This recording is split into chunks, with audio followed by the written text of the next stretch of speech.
Dans un monde en constante mutation, où les défis du changement climatique et de l'insécurité alimentaire menacent notre existence, une lueur d'espoir émerge de la collaboration internationale. C'est l'histoire de NutriGreen, un projet ambitieux reliant 4 nations, la Suède, l'Allemagne, le Sénégal et le Burkina Faso. Le projet NutriGreen est un projet qui vient répondre au problème du changement climatique, qui vient exacerber les problèmes liés à la sécurité alimentaire et à la pauvreté de nos populations. Donc ce projet a pour but d'explorer les chaînes de valeur des plantes traditionnelles en Afrique, plus précisément au Burkina et au Sénégal. C'est pour discuter des problèmes liés à tous les maillons de la filière. NutriGreen a vu le jour pour transformer la manière dont nous produisons et consommons les aliments tout en adaptant nos systèmes agricoles aux réalités du changement climatique. Au Burkina Faso, une alliance entre l'Université agricole de Suède, l'Institut de recherche en sciences de la santé et l'Université Thomas Sankara.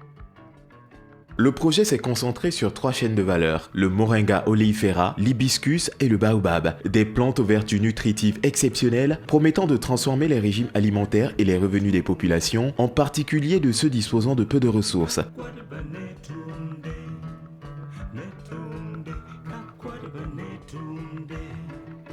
Le moringa, et c'est pas moi qui l'a dit, c'est la plante la plus importante de l'histoire de l'humanité. Nous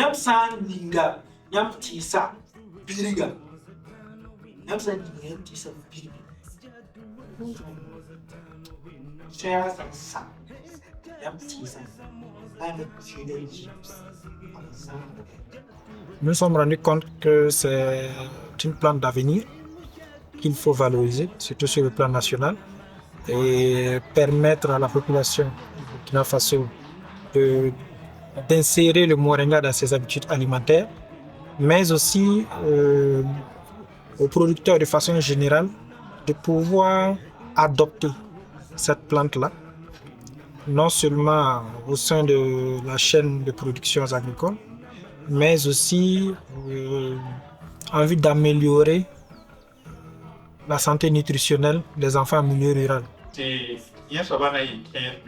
Dans la seconde phase du projet, le Living Lab prend vie, un espace où les acteurs des chaînes de valeur se réunissent, échangent leur expérience et explorent des solutions pratiques pour surmonter les défis. Le Living Lab, ça veut dire que c'est une activité où les participants doivent conduire les progrès. Et ça, c'est vraiment fait ici. Et ça a été vraiment intéressant parce que les participants ont vraiment fait des progrès et surtout dans la communication. Salambéré Arnaud, parmi d'autres, partage les obstacles rencontrés et les recommandations pour les surmonter. Au cours du laboratoire vivant, nous avons non seulement fait ressortir la problématique de la filière, mais aussi ensemble proposer des solutions pour non seulement résoudre l'ensemble des problématiques au niveau de la chaîne de valeur Moringa, et aussi bien au niveau du maillon production, du maillon transformation, qu'au niveau du maillon commercialisation. Ilbodo K. Grégoire et Madame Diendiere Esther révèlent les rencontres et les découvertes faites au cours du Living Lab. Ça nous a permis de mieux se connecter, entre transformateurs, entre producteurs et même les structures de crédit. Ça nous a permis de visiter d'autres structures qui sont mieux avancées dans la transformation. J'ai beaucoup appris pendant ces jours de formation. D'abord, les échanges à l'interne avec les acteurs, avec les producteurs comme les transformateurs comme moi et ceux qui commercialisent. Nous avons beaucoup échangé. On a appris les uns des autres. Et surtout aussi avec les structures de microfinance, nous avons beaucoup appris et voir qu'il y a beaucoup de potentialités pour développer nos activités. Des structures financières sont consultées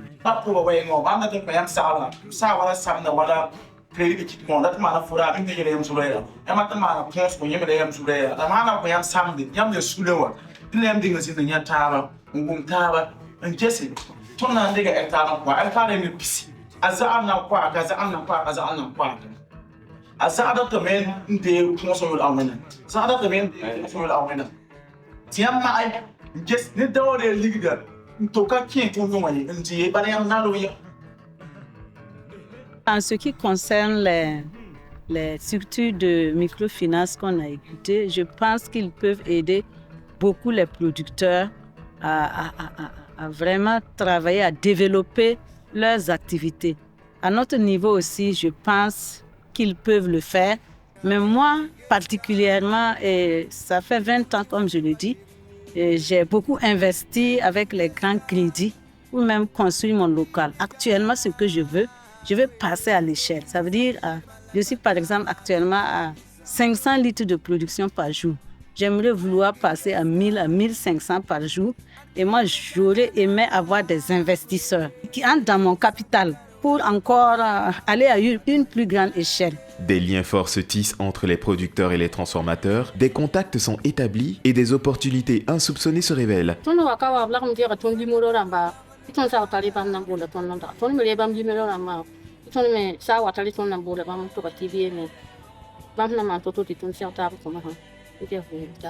On va rentrer dans les villages, voilà, prendre attache avec les responsables de structures, des coopératives, voilà, pour mieux coordonner, voilà, si possible,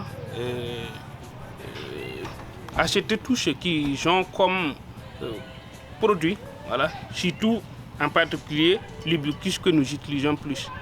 Je suis venue à Zignalé il y a des années. J'ai vu juste quelqu'un qui a fait ça en famille, mais je ne savais pas qu'il y avait de grands producteurs de moringa ici. Ni de baobab, parce que je vais chercher ma poudre de baobab à Pau, mais je ne savais pas qu'à côté ici, il y a la poudre de baobab. Tiombiano Magloire, chargé de la pratique économique du projet au Burkina Faso, relate comment les institutions financières accompagneront les acteurs tout au long du projet et ajoute comment l'activité a été bénéfique aux acteurs qui avaient des difficultés à avoir la matière première. Cette activité, je pense, elle a été importante pour les producteurs, pour l'ensemble des acteurs, je dirais, parce que ça a d'abord permis aux acteurs de se connaître. Et je pense que par cette activité, désormais, les transformateurs savent vers qui ou vers où s'orienter pour avoir la matière première. Et les producteurs aussi savent où ou bien avec qui vendre leurs produits.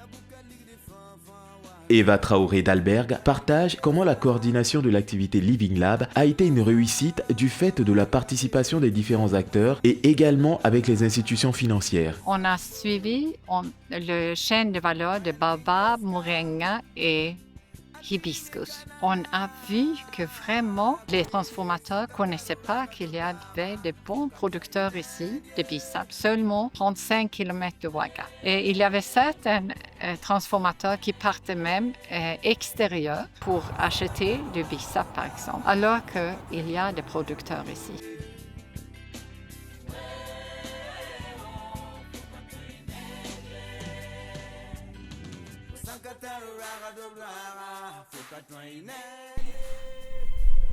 Un autre intérêt du Living Lab est qu'au-delà de la discussion des problèmes et de la proposition de solutions, l'activité propose des stratégies pour que les solutions proposées puissent être concrétisées de façon mesurable et concrète, dans des étapes bien précises et définies.